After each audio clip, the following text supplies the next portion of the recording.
Le gouvernement israélien sous pression. Samedi soir, des centaines de manifestants étaient rassemblés devant le Parlement à Jérusalem et à Tel Aviv pour demander la libération des otages et le départ du Premier ministre. Je crois que le Premier ministre s'est égaré, qu'il ne s'occupe pas de ramener les otages, qu'il fait autre chose qui n'ont rien à voir avec l'échec du 7 octobre. J'exige que Netanyahou rentre chez lui, qu'il nous laisse tranquilles, pour que nous puissions diriger le pays et que quelqu'un d'autre ramène mon fils Matan et le reste des otages. Benyamin Netanyahou avait donné la veille son feu vert à de nouveau pourparlers avec le Hamas en Égypte et au Qatar.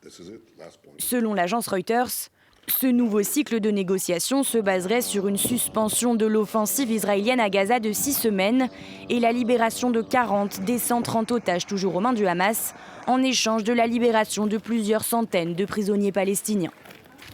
Pourtant, depuis la trêve d'une semaine en novembre dernier, les discussions patinent autour de points précis. La semaine dernière encore, les pourparlers ont échoué après la demande du Hamas du retrait total des troupes israéliennes dans la bande de Gaza et la libération de tous les prisonniers palestiniens détenus par Israël. Une demande que l'État hébreu avait qualifiée d'irréalisable. Israël refuse tout retrait permanent de ses troupes de Gaza et dit vouloir détruire le Hamas. Mais cette fois-ci, la pression internationale se fait de plus en plus forte. Pour la première fois en près de 6 mois de conflit, le Conseil de sécurité de l'ONU a adopté une résolution réclamant un cessez-le-feu immédiat dans la bande de Gaza pendant la durée du Ramadan et la libération de tous les otages retenus par le Hamas.